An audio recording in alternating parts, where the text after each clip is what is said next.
ஏன்னா அந்த 50,000 நம்மளால் திருப்பி கட்ட முடியுங்கிறது நமக்கு தெரியும் இல்லையா? அதை விட்டுட்டு 1,00,000க்கு 1,00,000 கடன் வாங்கி போட்டுருவோம்னா இருக்கிற 1,00,000 சேர்ந்து போயிடும்.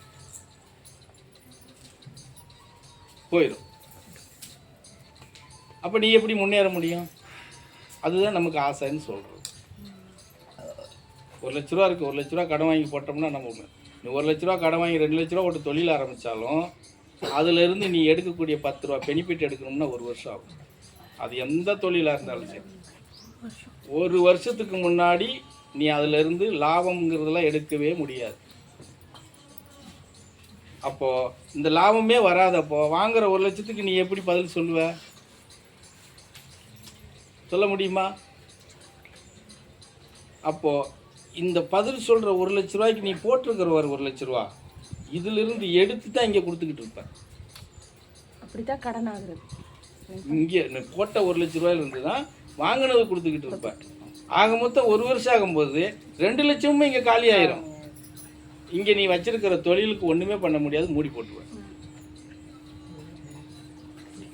இதுதான் நம்மக்கிட்ட இருக்கிற முன் யோசனை இல்லாமல் பண்ணக்கூடிய தவறுகள். மனிதர்கள் நம்மளை தான் இருக்கிறோம், சுற்றி இருக்கிறோம், அப்படி ஒரு ஊதி தூக்கி விட்டுருவான்ல. என்ன செய்யறதே செய்கிற, இதை இப்படி பண்ணிடலாம், அதை அப்படி பண்ணிடலாம் அப்படின்னு சொல்லி அப்படி ஊசி போட்டு அப்படி நிற்க வச்சுட்டு அவன் பாட்டுக்கு போயிடுவான். புரிஞ்சதா? இது எல்லாருக்கும் நடக்கிறது. அதுக்குத்தான் சுய புத்தி அப்படின்னு சொல்லியிருக்காங்க. சுய விமர்சனம் பண்ணிப்பார், சுய புத்தியோட யோசிச்சுப்பார். அதை செய்ய நம்ம சுய விமர்சனம் பண்ணி பார்க்குற ஆரம்பிச்சிட்டாலே நம்ம நிறையா விஷயத்துலேருந்து தப்பிச்சிடுவோம்.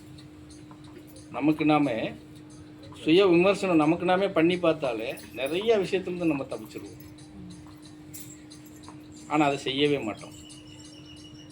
அதுக்கு ஒன்று இன்னும் ஒரு நாளைக்கு 20 நிமிஷம் ஆகும், அவ்வளோதான். சாப்பிட்டு நீ நைட்டில் போய் 9 மணிக்கு படுக்க போகிறேன்னு வச்சுக்கோங்களேன்.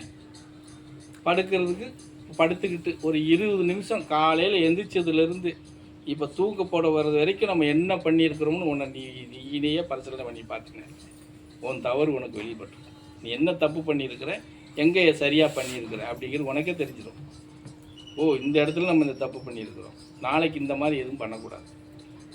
அந்த இது நமக்குள்ளே வரும். ஆனால் நம்ம அதை பண்ணி பார்ப்போமா? ஆனால் எல்லாம் பண்ணுவோம். உட்காந்து வெறுங்கதை பேசுவோம், தேவையில்லாமல் உட்காந்துருப்போம், விடிய உறங்காமல் கூட 12 மணி வரைக்கும் டிவி சீரியல் பார்ப்போம். என்ன? ஆனால் தனக்கு உபயோகப்படக்கூடிய விஷயத்துக்குள்ளே நம்ம இருப்போமானா இருக்க மாட்டோம். அதுதான் அதில் இருக்கிற விஷயமே. இதில் தான் நம்ம மாட்டிக்கிட்டு எல்லாரும் கஷ்டப்படுறது. ஆமாம், இந்த சிந்தனை, இதரை சிந்தனை வராமல் வாழ்க்கையினுடைய ஆதாரத்து மேலே மாத்திரம் நம்ம பயணம் பண்ணக்கூடிய தன்மை வரணும் அப்படின்னா எங்கே சுற்றினாலும் அங்கே தான் வரணும். அந்த தன்மை நமக்குள்ளே நிலையாக குடியிருக்கணும் அப்படின்னா அது இறைவனை சார்ந்து நின்னால் மாத்திரம்தான் நம்மக்கிட்ட நிற்குமே தவிர அதை தாண்டி நம்ம விளையிட்டோம்னா எதுவுமே நிற்காது. நம்மகிட்ட எதுவுமே நிற்கவே நிற்காது. இதெல்லாம் நான் பொய்க்கெல்லாம் சொல்லலை. சாமிக்கிட்ட போய் இந்த பரதேசி சரணாகதி அடைஞ்சதுலேருந்து இன்றைக்கி கிட்டத்தட்ட அதில் ஒரு 19, இதில் ஒரு 21, 40 வருஷம். 40 வருஷம் அனுபவத்தை வச்சு தான் நான் உங்கள்கிட்ட பேசுகிறேன். எல்லாமே ஒவ்வொன்றும் செஞ்சு அதில் எவ்வளோ சக்ஸஸ் பண்ணியிருக்கிறோமோ அதை வச்சு தான் நான் உங்களுக்கு பாடமே நடத்துகிறேன். அதில் எனக்கு தோல்வியே கிடையாது. எந்த இடத்துலையும் எனக்கு பின்னடைவுங்கிறதே கிடையாது. இன்னைக்கு வரைக்கும் கிடையாது. இனிமேல் எப்படியோ சொல்ல முடியாது இல்லையா? இது வரைக்கும் இல்லை. புரிஞ்சுதா? அப்போது என்னாலே முடியுங்கிறப்போ உன்னால் முடியாதுன்னு எப்படி நான் சொல்ல முடியும்? உனக்கு இருக்கிற மண்டை தான் எனக்கு இருக்குது, உனக்கு இருக்கிற மூளை தான் எனக்கு இருக்குது. புரிஞ்சுதா? இப்போ முடியும் போது உன்னாலே முடியணும்ல. நீ மாத்திரம் ஏன் முடியலைன்னு சொல்கிறீங்க? அதான் என் கேள்வியே. எப்படி முடியலைன்னு சொல்கிறீங்க? அதுக்கு 1008 இது வேறு இருக்குது. படிச்சிருக்கிறீங்க, உத்தியம் பார்க்குறீங்க, படிக்காதவங்க விவசாயம் பார்க்குறீங்க, அவங்களுக்கு உடம்புக்கு தகுந்த மாதிரி ஒரு தொழிலை பார்க்குறீங்க, சம்பாதிக்கிறீங்க. ஆனால் உங்கள் பிரச்சனைகளை ஏன் தீர மாட்டாங்க? ம், சொல்லுங்க, உங்கள் பிரச்சனை ஏன் தீர மாட்டேங்குது? அப்போ எங்கே உங்கள் குறை? உங்கள்கிட்ட எங்கே குறைபாடுகள் இருக்குது? இவ்வளவு நல்லா இருந்தாலும் நாங்கள் நல்லா இல்லை, கஷ்டப்படுறோம், வேதனைப்படுறோம். இது சொல்லாத நபர்கள் ஒருத்தர் சொல்லுங்க பார்ப்போம். இந்த டீச்சர்கிட்ட கேளுங்க, டீச்சர் கூட 1000 சொல்லும். கேள், திரும்பி பார்த்து கேள், இல்லைன்னு சொல்லுதான்னு பார்ப்போம். எங்கே அவர் தன்சா வைக்கணும், தன்சா டீச்சர் ஒன்று இருக்குது.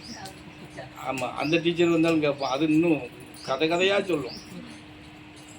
அந்த டீச்சர் வீட்டில் பார்த்தீங்கன்னா 4 பேரும் வேலை பார்க்காங்க. அந்த டீச்சர் வேலை பார்க்கு, அவர் வாத்தியார் வேலை பார்க்காரு, பொண்ணு வேலை பார்க்கு, மகனும் வேலை பார்க்கான்.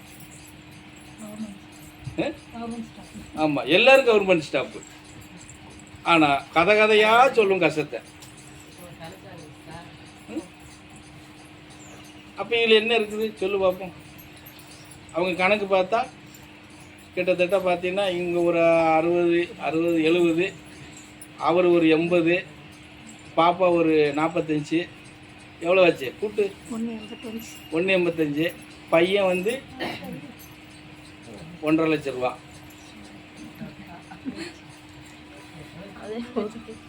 அவங்களும் கஷ்டப்படுறவங்க, கடன் இருக்குங்காங்க.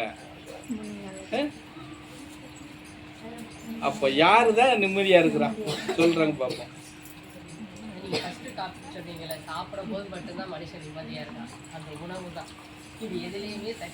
தான் சொல்கிறேன். அந்த உட்காந்து அதை கூட இவங்க அந்த ஒரு 20 நிமிஷம் நீங்கள் சாப்பிட்றீங்க இல்லையா, அந்த 20 நிமிஷம் கூட மன அமைதியோடு நீங்கள் ஆகாரம் எடுத்துக்கிறீங்களான்னா அது கூட இல்லை. அப்புறம் அந்த 20 நிமிஷம் சாப்பிட்ற உணவு கூட மன அமைதியோடு எடுத்து சாப்பிட்றாங்களான்னா இல்லை.